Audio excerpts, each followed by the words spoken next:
Welcome, everybody. Big announcement today. Woo! Episode 1 of our Dungeons & Dragons show that we've been talking about for over a year, I think, is up on YouTube now. Link is in the description below. You can check it out. We'd love to get your guys' feedback on it.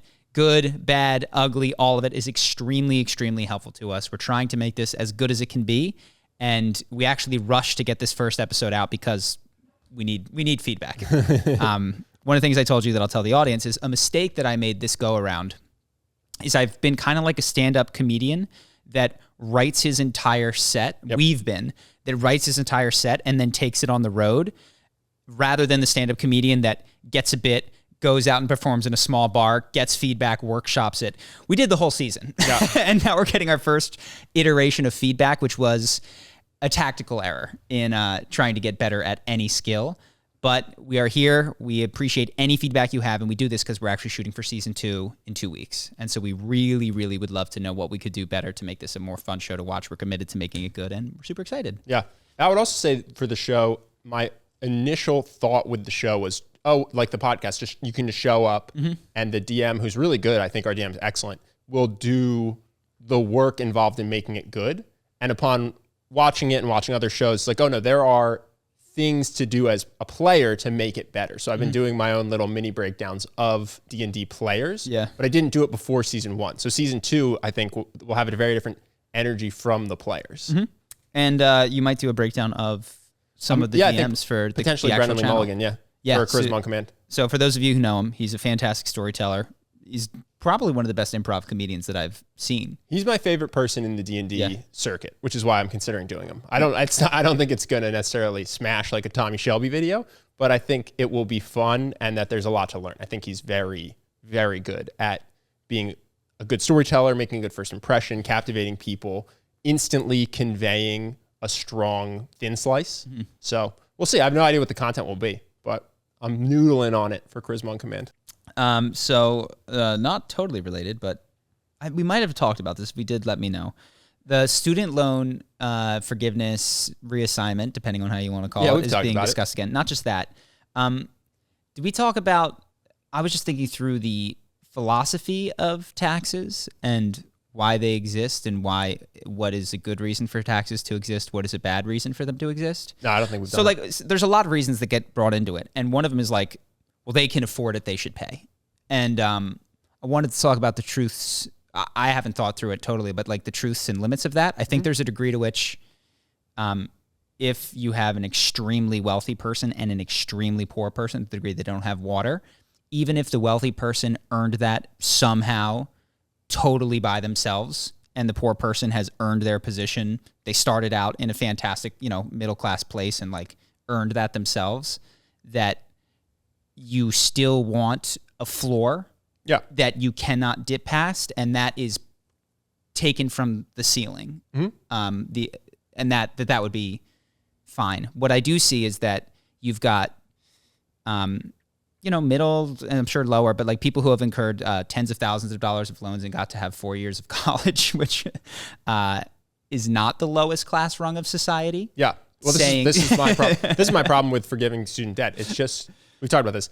It's just not the best way to help the most people or the people in the most need necessarily. Now, you could come up with a program that did help people who had student loans. I wouldn't exclude them, but it wouldn't be my guiding focus. I would go, what are other ways we can slice this pie to get to the people who need the most help and can be helped the most per dollar, let's say.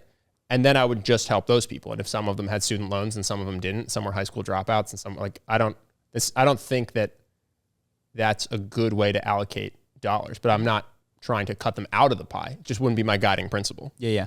And then there's obviously, so that's just independently of who earned what or who deserves what. It's just like we want a floor, and that comes from the ceiling is how we provide that.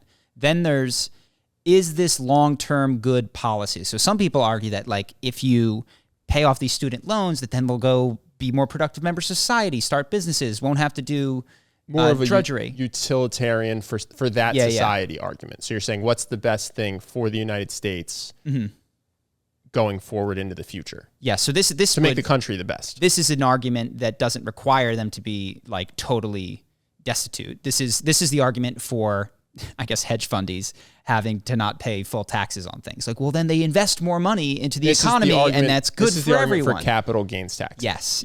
Which the rich benefit from more than the poor. Yeah, but it's allegedly it's good for society. Yes. And then it seems there's a disagreement there and about where student loans fall in that measurement of is this good for society, is this bad? I tend to think, and again, I'm not a macroeconomist, just going to my own life, it would have been bad if I was relieved from the consequences of those actions as a middle-class person in America that was not going to starve to death as a result, but did have to sleep on the floor as a result of my student loan debt and decisions. And I had to Airbnb my bed, and you and I shared a queen bed. Thank you for that, by the way, on a number of occasions. You didn't have to sleep on the floor. You had to sleep on the floor if you also didn't want to work a job that you didn't enjoy.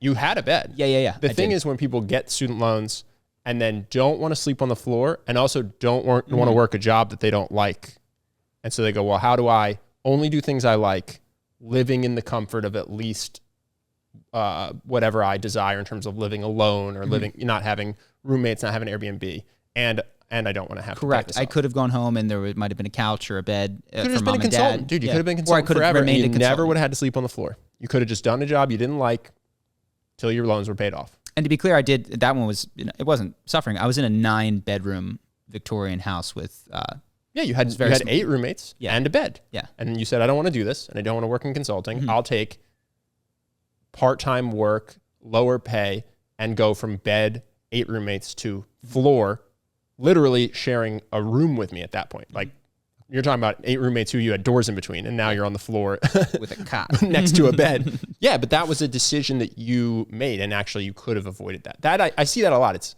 a lot of people are truly suffering financially, even though they work 2 jobs and work very hard. And then there's another group of people who have decided that they don't want to do what they consider bad jobs, whether that's because it's hard physically or it's disinteresting to them or the hours are too long.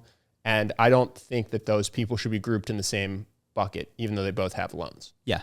And there's probably, to your first point, a better way to find the I think, first group of people that you described and not aid the second as much. Yeah, if you have student loans despite the fact that you worked all through college and now you're working 16 hours at 2 jobs, and the reason is because you had no support from your family and you have no backstop, there's no couch for you to go crash on if things don't go well. You're in such a different situation than if your middle-class family has a safety net for you and you could take on roommates or live cheaper, but you just I want to live in this certain part of the city. I don't want to have to commute.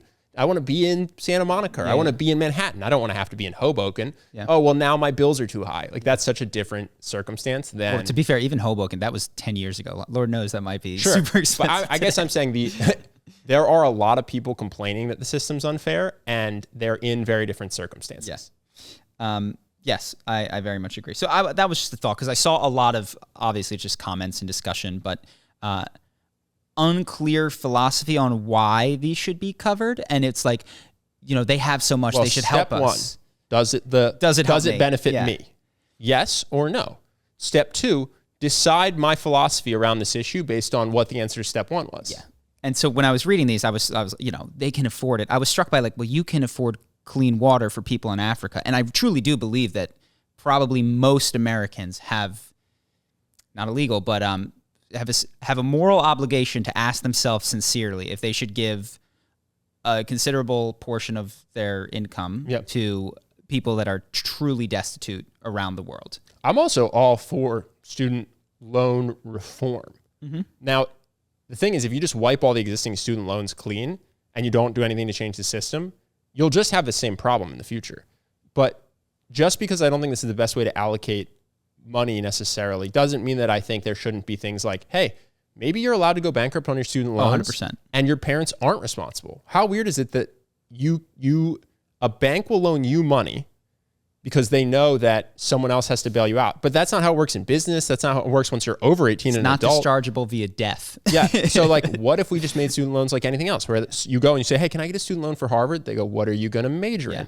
I was thinking about doing politics. I imagine I'll make around $80,000 to $150,000 a year when I graduate from Harvard. Here's the loan. Here's the interest. They go, oh, this is a good loan, in the same way I assess a small business loan. Yeah. Instead of just going, hey, we'll give you this no matter what your plan is, no matter what college, what major, because you can't escape it. You can't go bankrupt. You can't die. It'll just go to your parents. So I think there are laws that would have nothing to do with sending taxpayer money to basically lenders, which is all that some people are asking for the student loan forgiveness. It's just a bailout that doesn't hurt the people that made the loans at all. Mm-hmm. But you could be like, okay, we're not going to touch the existing loans. People made their decisions, but we are going to mandate legal change so that student loans aren't so insane going forward. And I think that's great. It makes total sense. And I think putting the lenders on the hook is going to result in them not lending to people who have no hope of paying it back, and less people will get to go to college. But which I think would be a good thing. I think, well, we've talked about this. We don't have to go too deep into it. I think that would be a very good thing. And that's not to say that the nation would be less educated as a result. I think we should focus on education via other avenues than college. People could also go to community college. They go to state college. Probably the colleges that would have the least or the biggest impact of that would be private colleges anyway. It's not like you can't go get an education from a state school. Mm-hmm. Let's move on. I would talk about it more, but we've done it in the past. Sure. So only semi-related, but watched a video. I think it was a patron that asked us to review a video between this woman, Louise. Is it Louise? Yeah, it's Louise Perry, who is a feminist, and she discussed in this particular video, she was talking to an OnlyFans creator. But I clicked on a couple of her videos just to see broadly. She'd written a book, and I mentioned this to you. Her message is that the sexual revolution has been, by and large, not great for women, that the outcomes that it has created are worse for them and benefit men. That centers around a number of points that she makes. One of them is that treating sex work as normal work, so like the normalization of OnlyFans, leads to similar dynamics in any other creator economy, which is only 1% of people make any money at all. Like very few are able to do it.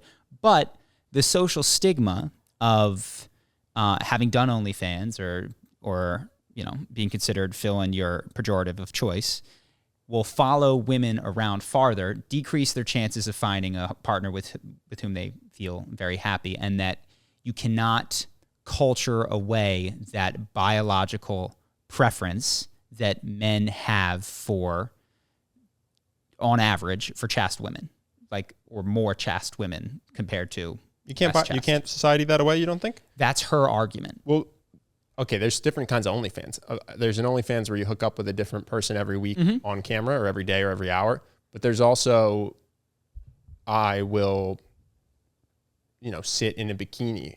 Yeah. I don't think being a Sports Illustrated swimsuit model ever hurt those women's ability to get male attention or get married or anything like that. So I do think it is the social stigma that hurts OnlyFans. I'm not saying that's bad or that won't actually hurt their marriage, but I do think it's weird to claim that's biological, because I think Victoria's Angels and swimsuit models largely wear their underwear around, take photographs, do all that stuff, and are coveted by a lot of men. Probably as it tends more towards pornographic is where that would kick in. I agree, though, that there's... Yeah, I mean, that's what I'm saying. So, like, if a woman has an OnlyFans where she has sex every day with a different person, sure, maybe there's something there biologically that dudes are going to be turned off to. But if she's the number one creator or a small creator who's wearing underwear and showing her boobs, I'm not convinced that that's biologically going to eliminate male interest in her. And there's a number of other things that I'll touch on, which is the hookup culture, which has been a big shift from only, not until 3 months in after he's shown a ton of interest. It's like, no, go out on Tinder if you feel hot for him. And the reduction of sex from a meaningful act that says something about who you are and maybe even about something spiritual to a bodily function that feels good, that you should feel fully entitled to as you feel it, provided that you're safe and protected and don't get pregnant or anything like that. That leaves women, and she talks about women are less likely to orgasm with a new partner, so they're less likely to enjoy it. The idea that they're more likely to quote unquote catch feelings, which is what we call it. Like it's an illness, like the idea that a woman would sleep with a man and really start to like him as a result of that would be like catching something that she was trying to avoid. And cites, I believe, research that, anecdotally, this is maybe true for you, maybe not, that women are more likely to quote unquote catch feelings as a result of sex than men are, who are more likely to or can more easily be promiscuous without feeling emotionally connected to that person.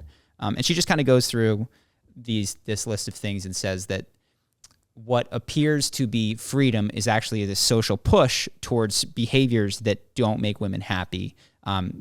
Everybody go out, get a career type thing, as opposed to focus more on finding a suitable partner while you are younger that will lead to a longer period of happiness in your life. Sure.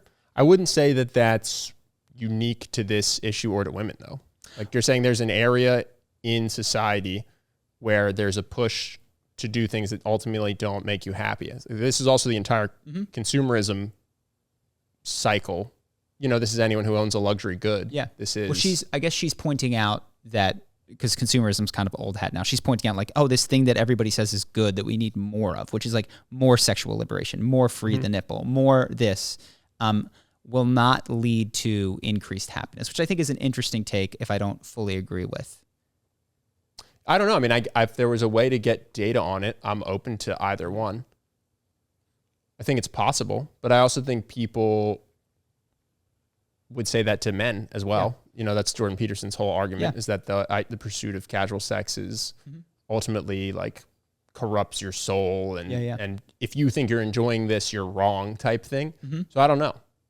The interesting thought that I had, which is semi-related to what you just said, is she makes the point that the sexual ethos of today suits the male sexual pattern, which is have lots of partners.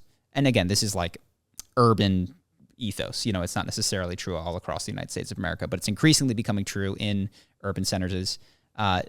Lots of partners, lower connection, date the field, don't commit. And this suits men, she says. And what I have felt repeatedly in a lot of these conversations is like, this really doesn't suit men writ large. This suits a very small number of men. And I am continually blown away how in conversation, when people talk about men, how like 90% of men are actually invisible to the point that they can't see them. So they'll say things like, men have been running the world for thousands of years. And it's like, yeah, but only if you include all the ones that are out on the front lines getting destroyed, not running the world. Like, this suits men better. It's like, yeah, not if you don't include the men who aren't getting any matches, or, who might have a girlfriend, except that girlfriend is now the second girlfriend of some super some guys are crushing it. Some guys are crushing it, dating 6 women at a time, and some guys are out there struggling and consider themselves incels because they're involuntarily celibate. Yeah. Yes. So I thought it seems like I do see that. I mean, that is my impression of the structure of how dating has shifted. I don't know if that's kind of always been the case, right? Like the people at the top have a ton of options and date a ton of people, except for, I guess, in religious areas. But I'm thinking like kings and pharaohs and stuff, Genghis Khan, whatever.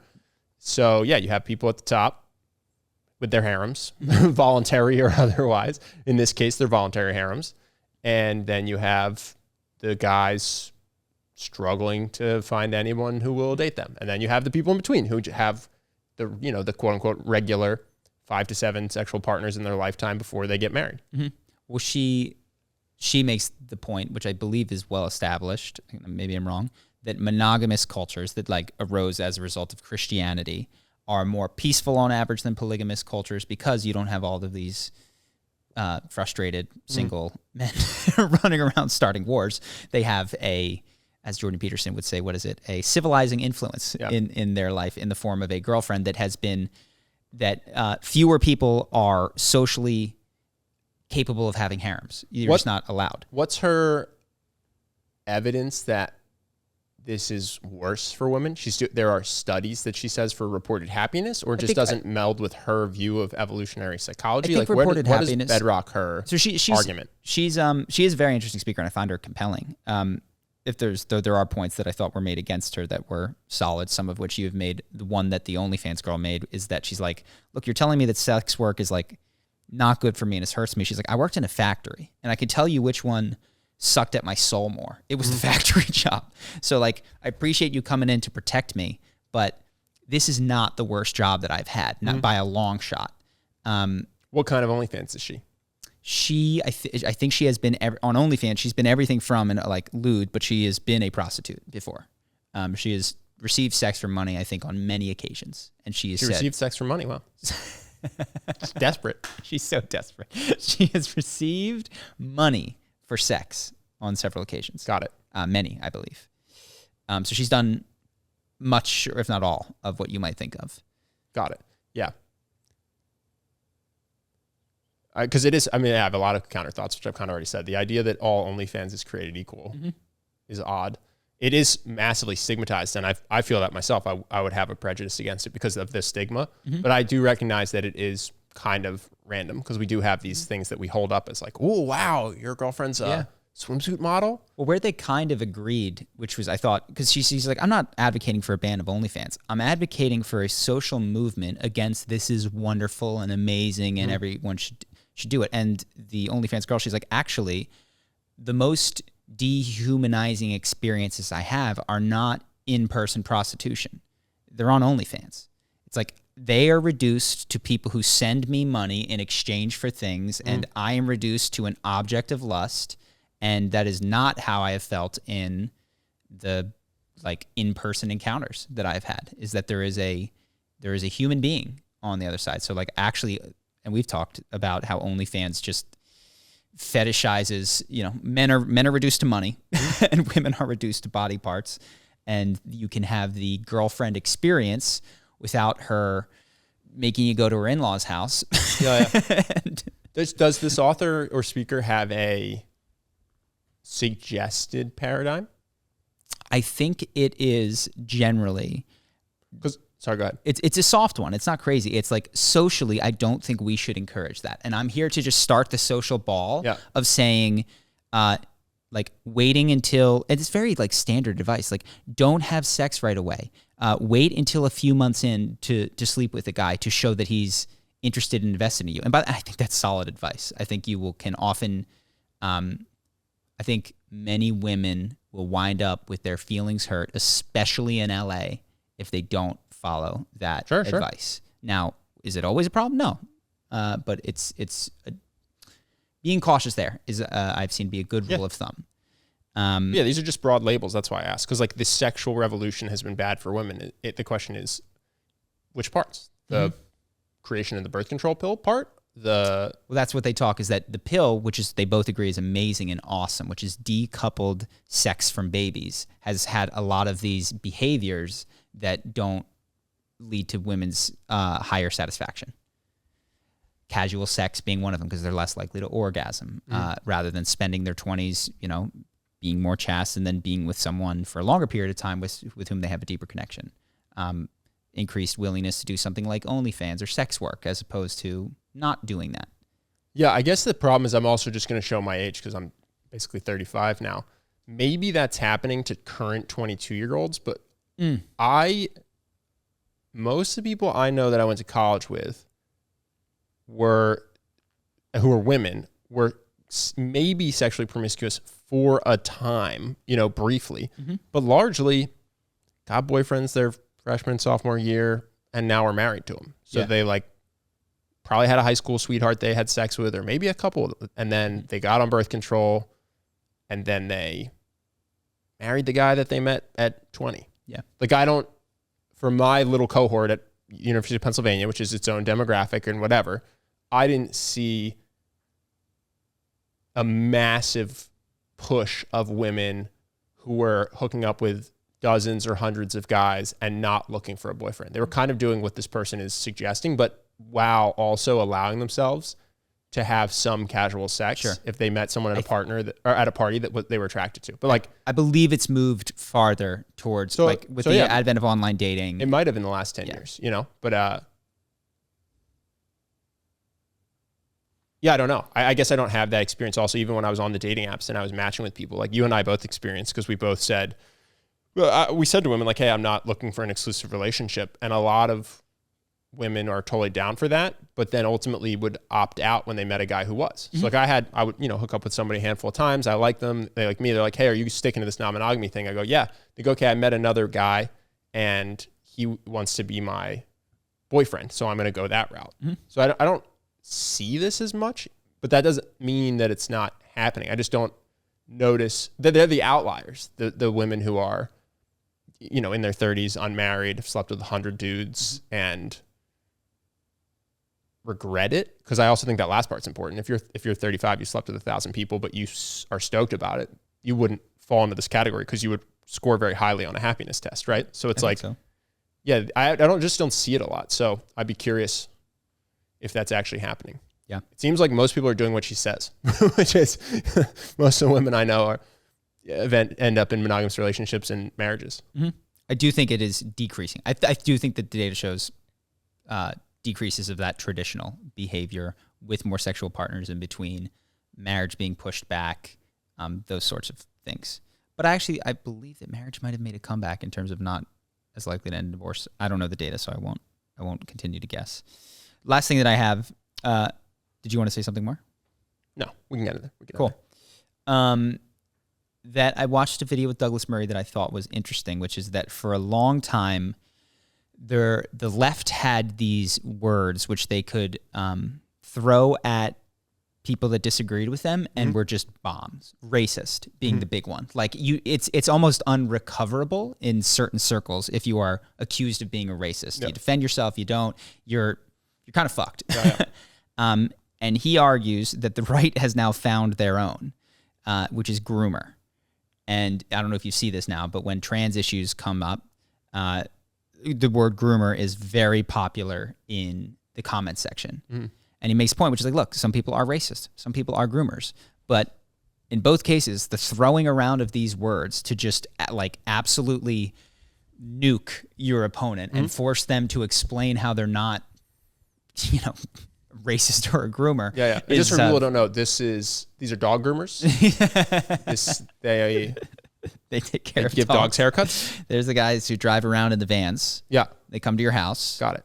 It says like Paw Patrol. Paw Patrol. I got you. They're the groomers. And people, that's a bad job. I understand. But yeah, I did think that was interesting. And after he said it, I was like, oh wow, I am seeing this as this is now like, it's just funny, this evolutionary effect that happens where like everybody's trying insults and then they find the one that hits and then they just keep pressing that button to smash it, and discourse devolves into a bunch of racists and a bunch of groomers just screaming at each other. Also, I wasn't going to bring this up, but I just thought this. Man, 2 different Americas with this Donald Trump shit. Yeah. Fucking wild, dude. I was going to mention this. So I'm not part of the FBI, so I don't have access to the evidence they have. So Donald Trump might be a criminal that should go to jail. He might have committed state crimes. He might not have and shouldn't have been investigated. So I have no opinion at all on the FBI raid. But it is hilarious because I was reading a couple articles about it, and they get a bunch of senators and congressmen to talk about their opinion of it. And in the articles I saw, at least, every person that thinks it was great had a little D next to them. And every person that thought it was bad had a little R next to them. I went, this is strange and a little bit pathetic that all I need to know is the party you ran on to get into office, and I can tell you whether or not you think that Donald Trump broke the law in this way. Which is weird because you'd think there'd be some evidence or lack of evidence where a couple of Democrats would say, I didn't think we had the right to do that. Or a couple of Republicans would say, that seems totally fair.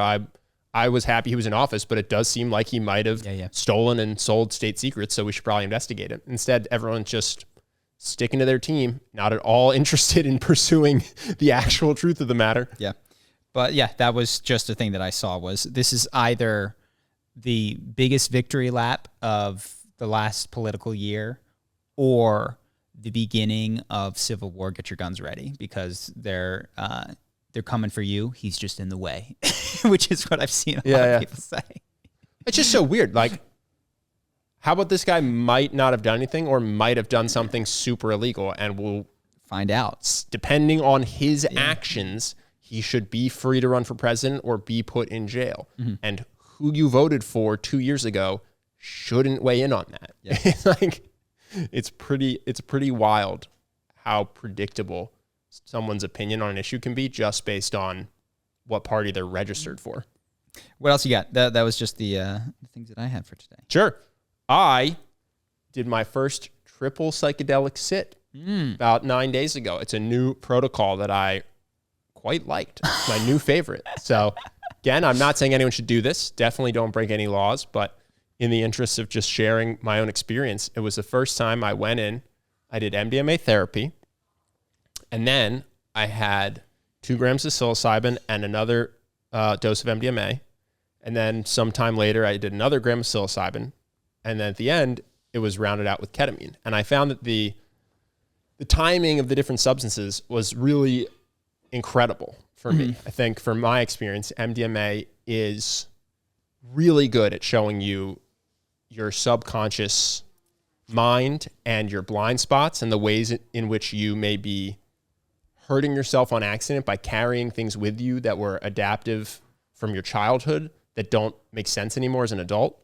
And that's super, super useful. But then when you add psilocybin to it, it goes from being something you're thinking and you're feeling. MDMA is not just in your head. It's not cerebral like talk therapy. It's like you really embody it. But then the psilocybin makes it so that you go from thinking about, oh, I had to repress my feelings and I didn't realize it because I needed to get the love of my father or my mother or whatever, to metaphorically like chipping the ice off your heart while feeling your heart release. It switches from, in MDMA, normally you're talking out loud or you're thinking thoughts. It's very similar to how most people think of therapy. And the psilocybin makes it so that you can really have these insane transformations almost metaphysically. And it also, to me, taps into that spiritual part where I became, for a period of time, I felt something beyond the regular 3D world, something around touching on universal consciousness and having more of a sense that no matter what happens, you'll be okay.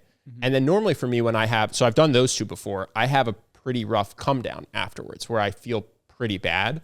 And the ketamine actually elongated the therapeutic session for me and eliminated a lot of that come down for me. So it's just a really special experience. And, I know that people are starting to get interested in this area, even though it's illegal. So I figured I would share it just for people who aren't doing it themselves, but like to kind of keep up on what's going on. That was I work with a professional on this who's done this, hundreds or thousands of times, and I'd never done it before. I thought it was awesome. Yeah. I think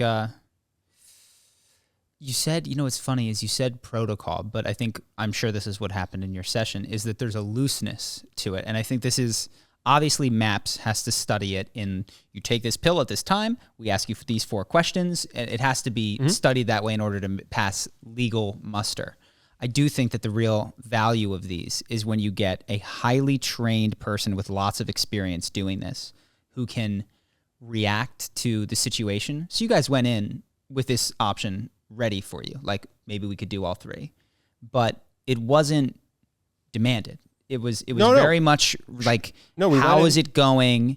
Is this appropriate? And there was a personal doctor, patient, person connection that made that call. And I also think that, a good professional is not going to force anything on you. So there is, you're in the driving seat, I think, as the person who's taking the medicine and going through the journey. So these are the options. You can opt in or opt out or whatever, but it's something where you don't have to do the same thing every time necessarily. It depends on like where you are and what your intention is. And I came in, I said, I don't have a specific intention in the sense that I have a problem in my life that I want to solve. I think people will go to these therapies sometimes and they say, I had a horrible trauma. I was raped. I'm having PTSD as a soldier. I just went and I said, hey, I think like every human on the planet is my impression. I'm carrying things from a young age that made sense at the time to my child brain that don't serve me anymore. And they don't come from a specific triggering event necessarily that I can think of, but I just want to release that. And so it was very, to your point, fluid. And it was only after doing the MDMA for a period of time that she's like, I think you would benefit from adding psilocybin. Do you feel that way? And then I get to opt in or out and go, I think that would be great. Yeah. So yeah, it's you kind of get to lead your own journey, but I do think it's really important to have a professional there. Like I know people have tried to do this on their own.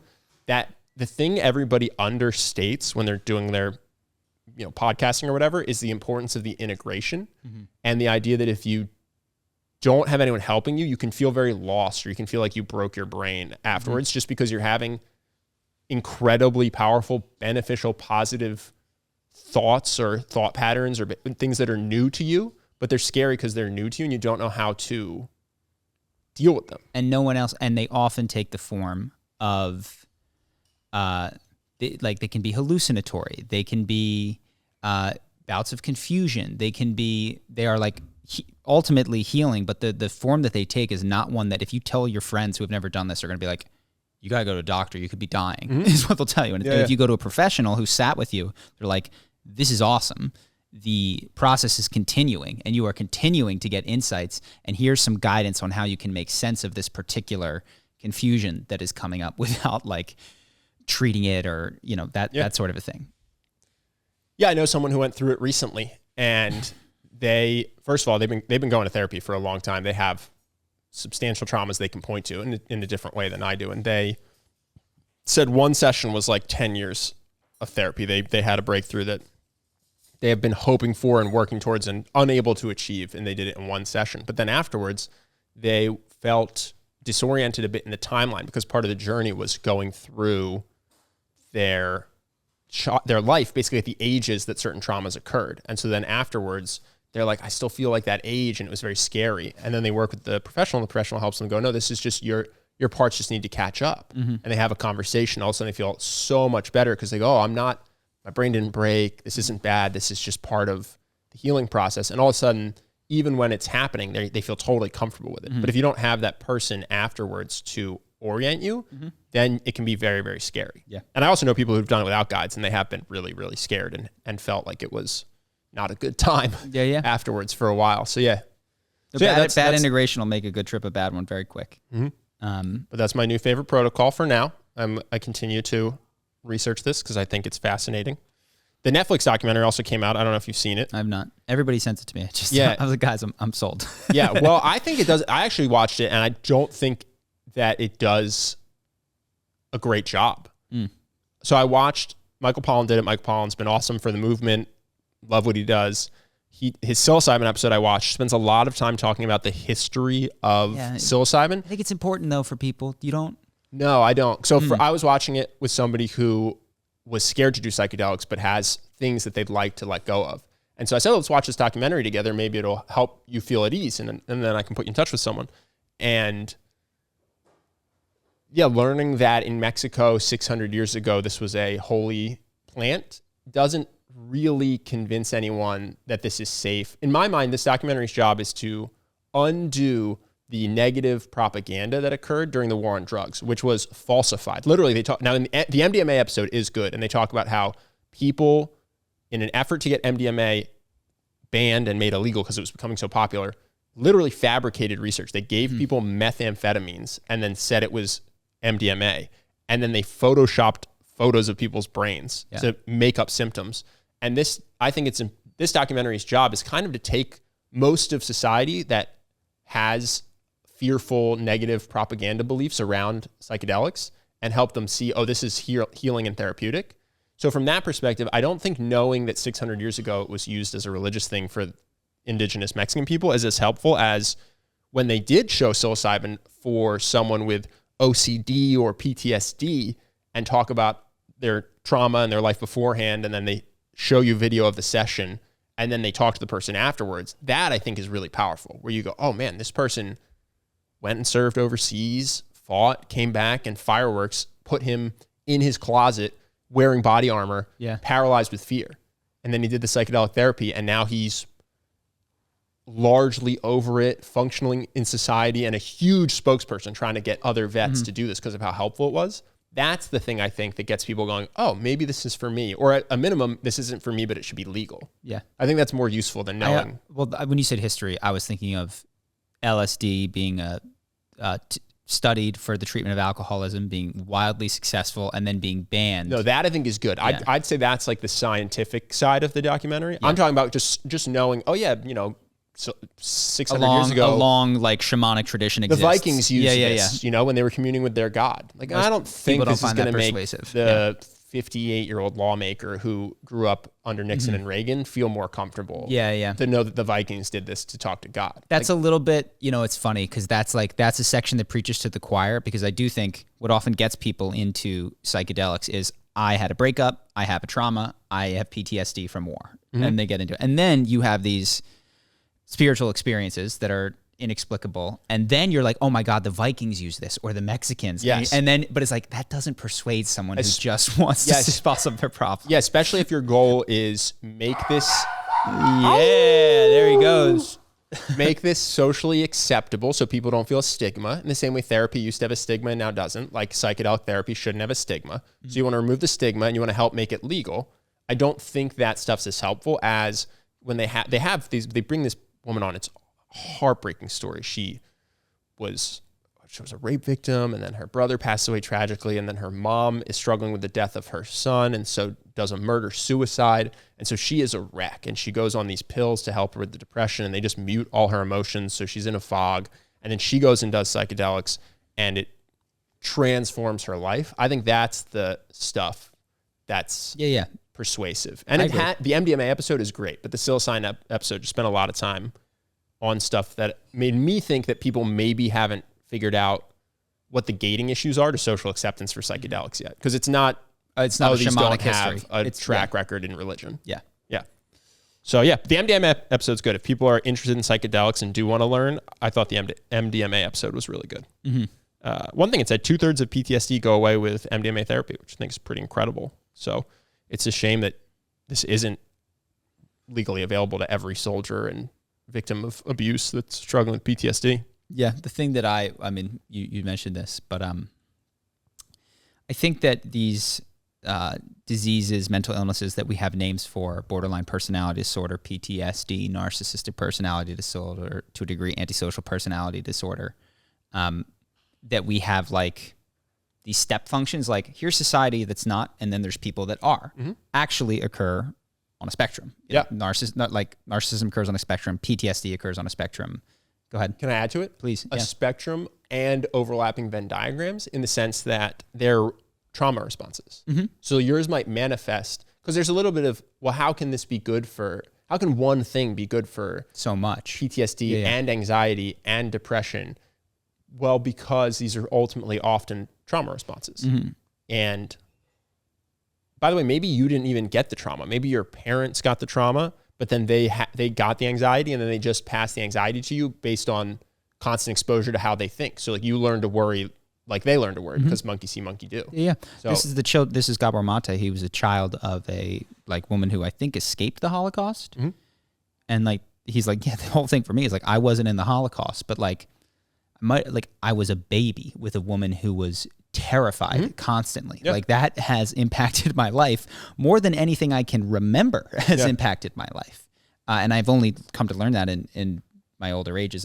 He worked with a bunch of addicts, and he learned that they had these trauma responses. Then he started to look at himself. He's like, holy cow, this stuff cannot help but be passed from parent to child. The way of being, the way of thinking and approaching the world. I do agree with you. I think some people think psychedelic therapy, oh, that's great, and that should be legal, but it's only for Navy SEALs. It's not for me, just because I got in a fist fight as a kid once or whatever. But I'm not worried about that so much, because I think once this stuff is legal, it has the single greatest referrals that I've ever seen. Everyone who does it raves about it. So once it is legal for the Navy SEAL, I think everyone will eventually be doing this a couple times in their lifetime, just because the human experience is learning as a child and then becoming an adult, and not everything you learn needs to keep carrying forward. So I haven't seen anybody who's done this in a good environment who hasn't thought it was great. You said good environment. I think that an inevitability is that most of the ingestion of these very useful, powerful substances will be done in a way that is far less than optimal.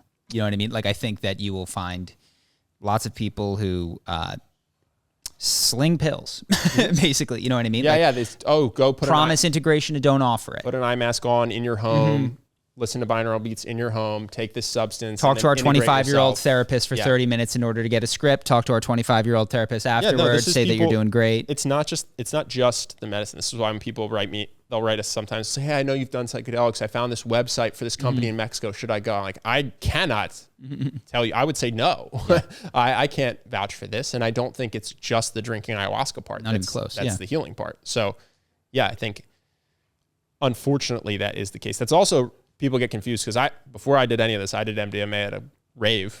I tell you, it's a very different experience. I did psilocybin on the beach in Bali, very different experience. So I think the benefit has to come from a certain setting and a certain intention and things like that, which can also be surprising to people who have taken this stuff recreationally. They go, well, I've done MDMA at a lot of nightclubs and I've never thought about my childhood. Go, yeah, you're not having a therapeutic experience.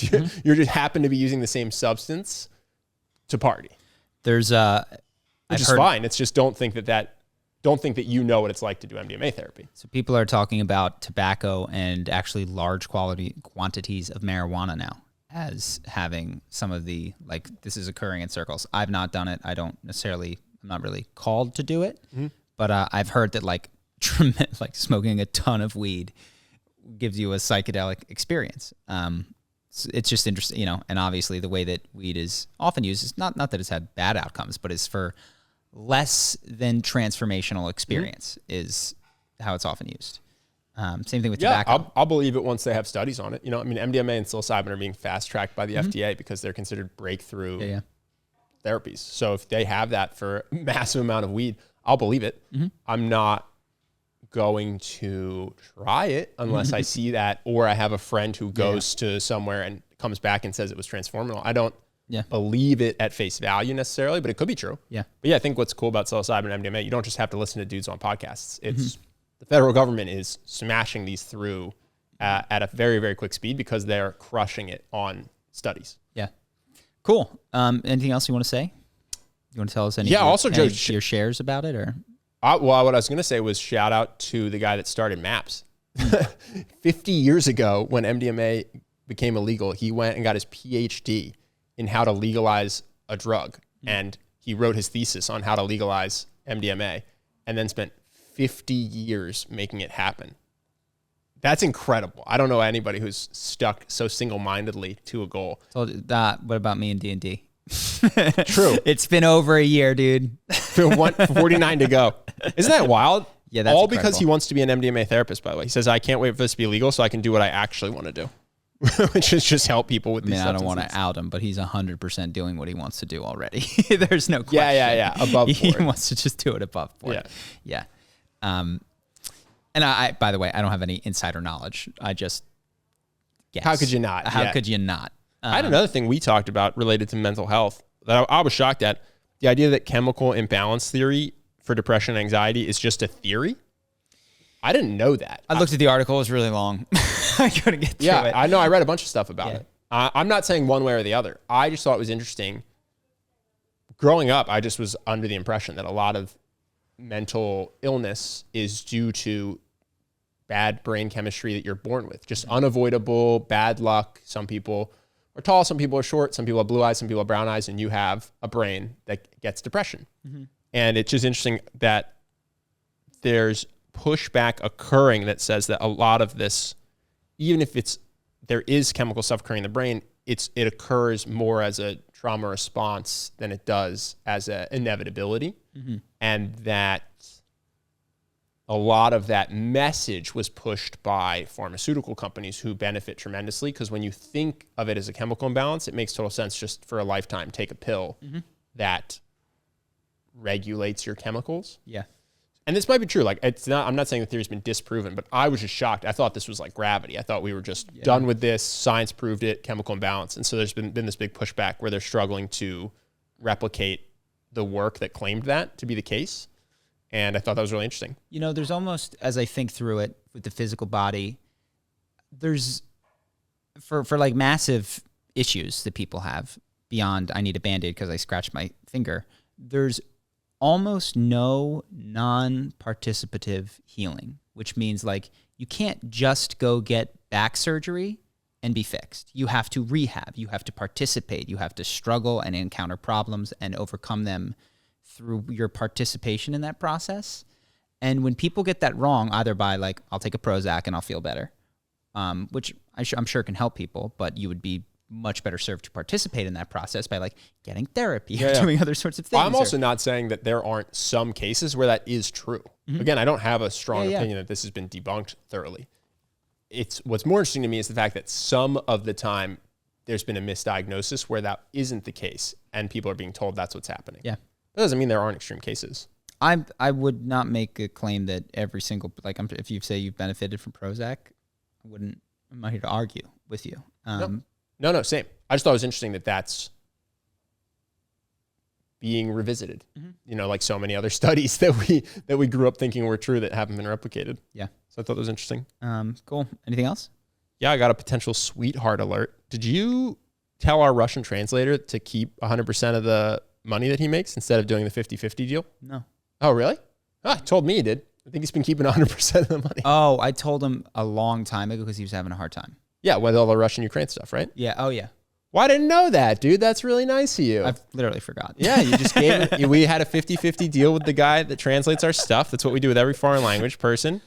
And this guy wrote us saying he was I was like, is he stealing? War. No, he said. No, you reminded me. It was the Russia stuff. Yeah. Yeah, the Russia-Ukraine stuff. And he wrote us saying he was struggling. And you said, all right, well, for now, because I've seen the numbers dip tremendously. You know, his business is hurting. Look at you. Just quietly. To be fair, it's not that much money. No, I just thought that was really nice of you. Yeah. I mean, I think you would have said the same thing. Was I supposed to ask? No. You didn't. I wasn't mad about it. I thought it was cute. Nice. Yeah. No, they got hammered. It obviously sucked for them. Yeah, and I don't even think that 100% makes up what. No, it doesn't. I mean, I'm sending the guy money. He's still 100% is still less than what 50 half used to be. Yeah. Before the war. Crazy, man. Yeah. Yeah, that sucks.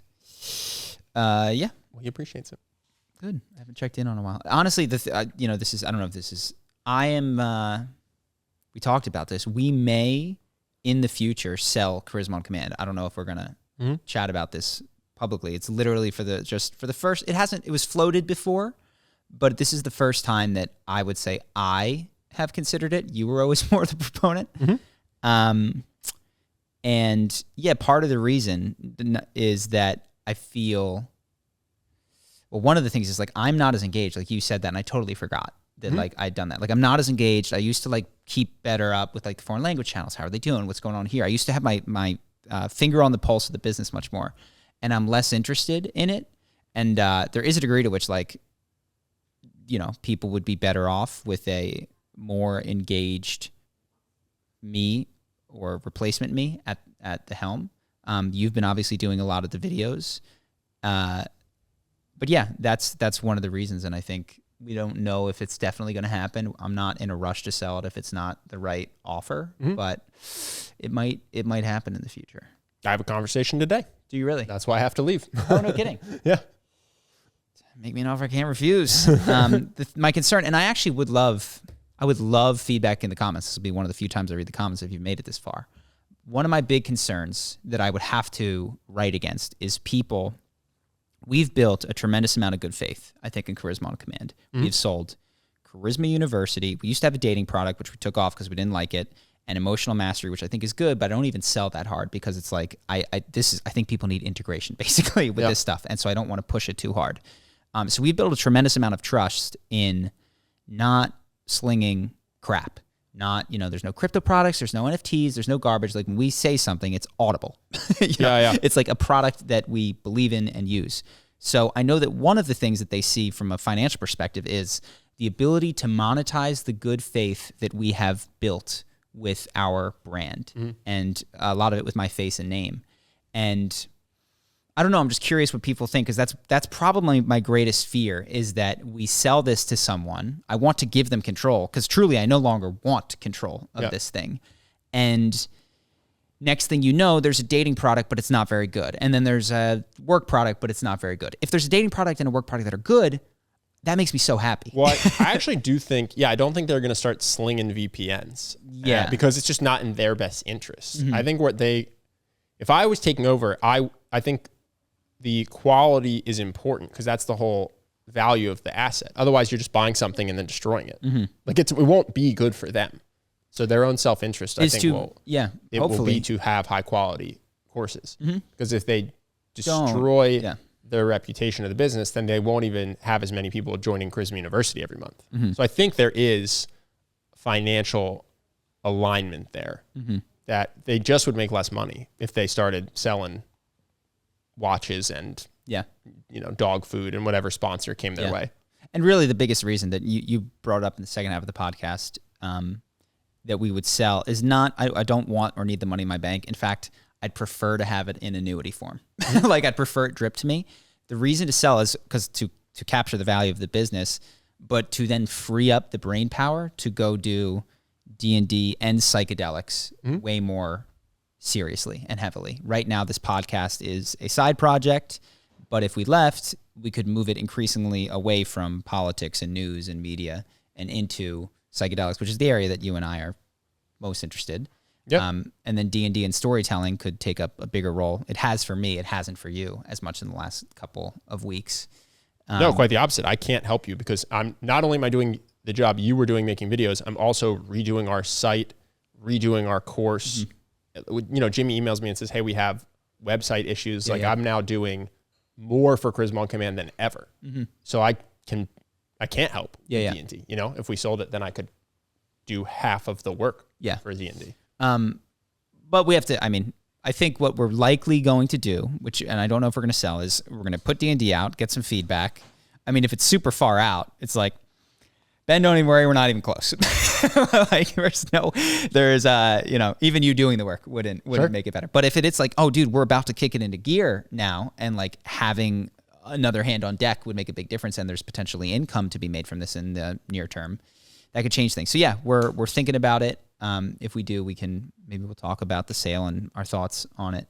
But the biggest things that hold me back are, I don't know if this is interesting to you guys. This is more just personal.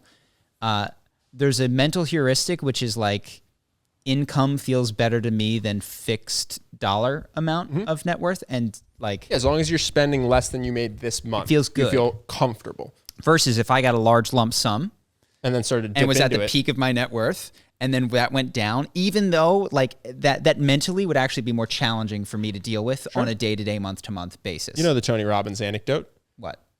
How happy is someone who wakes up with $5 million in their bank? Yeah.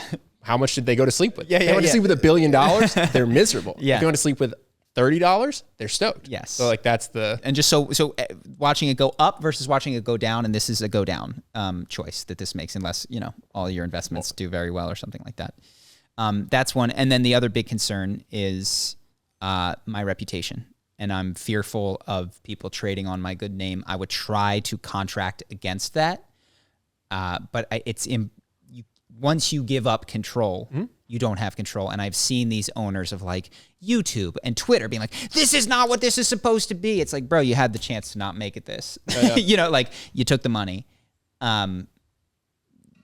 You're like the only guy that could have prevented this. So seeing you here in the comments is not that awesome. And I'm fearful of that outcome where I go, I took the deal for the money and this became something that I didn't want it to be. So those are my biggest fears. Yeah, makes sense. I think it's just more time for the podcast, more time for D&D, more time for psychedelics. But it would allow other things to become much more than they currently are. Yeah, I could see if we could talk to the founder of MAPS on this podcast. Yeah. I could see if we could talk to Michael Pollan on this podcast. We're going to get you, what's his name? What's the guy's name? Something Yee from... Oh, the guy that made Arcane? The guy that made Arcane. What's his first name? There's Christian Linke and the something Yee. Alex Yee. You got in touch with him? No, but I'm going to. I saw him in the documentary. He's walking right in front of where I used to live in Santa Monica, dude. Oh, he was out there, dude. Is that your dream guest? He was out. That is my number one dream guest. He was fucking right there. Imagine if I'd walked past him that day, I wouldn't have known what he looked like. Yeah, I'd just been like, who's this guy filming? But yeah, so that's what I have. Anything? Yeah, I have some more Charisma on Command stuff, but it's not time sensitive. Do you want to save it for next week? It's up to you. just had an interesting what gets measured gets managed moment in our business, and I'm sure in everyone else's business and personal life. There's things you can see, your bank account going up or down, whatever it is. For us, it's very easy to check views on YouTube. And when you see views every day, you orient towards getting more views. Oh, yeah. You always say this to me. Recently, I have started getting our NPS survey for our course, which comes with suggestions. It just gets, we changed our survey software, and the guy who set it up, no, the guy who set it up just has it, sends it to me now. And it wasn't before. And so every day I get several NPS surveys, and a lot of them are 10 out of 10. This is amazing. But we ask for suggestions, and I've seen the suggestions over and over and over. And so now I'm going and making the course better. Yeah. And it's interesting because the catalyst for that was the fact that I was looking at these suggestions every day. Literally putting your email into a who should I send this to form for 3 months. A thing that has existed for a long time. For a long time, yeah. And so I just think it's interesting, and it made me realize something that I think a lot of people know but don't bother to implement, which is you should purposely choose the stuff that your brain gets shown every day. You have to recognize that you have a dashboard or several in your life. For a lot of YouTubers, it's the YouTube Studio, which shoves views, watch time, whatever down your throat. But I think every entrepreneur has a dashboard because you're looking at dollars or you're looking at customer satisfaction. You know, there's a number you're orienting to. And I think even in your people's personal lives, you're looking at dollars because your bank account shows them, but you might not be tracking happiness unless you read the book Feeling Good. And so it's tough because happiness isn't auto recorded for you. I tried to do this. I tried the daily. But I think it's worth an exploration, I think, for almost everyone to consider what are the things that I look at every day that choose for me what I'm going to care about. Mm-hmm. Yeah. For me, it's Instagram. That's what you've chosen. that's my dashboard was pulling me away towards charity, but I purposefully. And I realized I need to take more trips to the Maldives. So yeah, I just had that. I just lived that and thought it was interesting to experience it, even though it's something I always knew.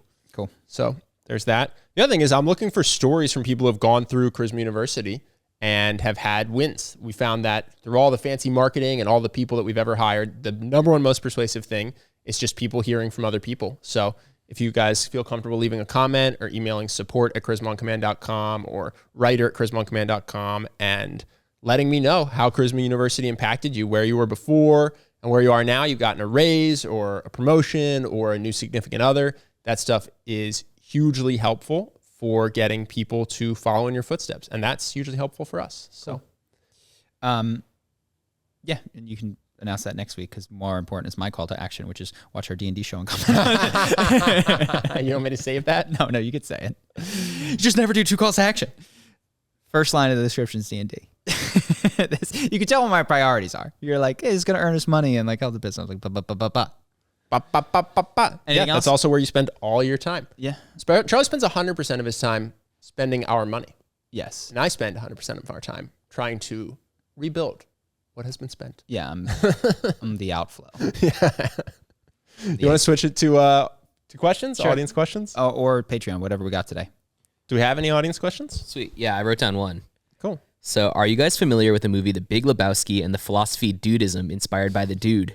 I know the movie, but not the philosophy. Both of you guys, especially Charlie, seem to lean towards this going with the flow kind of lifestyle and rejecting the societal heavy emphasis on achievement and personal fortune as a way to live your life. So I'm curious what you think of this ideology. I don't know the ideology. I do dress like a schlub. I clearly am not fully Big Lebowski. I was going to say. This is a nice background I just realized I have for this episode. Yeah, that's my costume if you want to show people.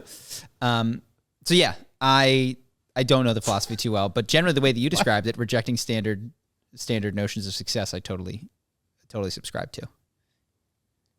This is what we're working on after. I know. Justin, you got to take this stuff down before we record.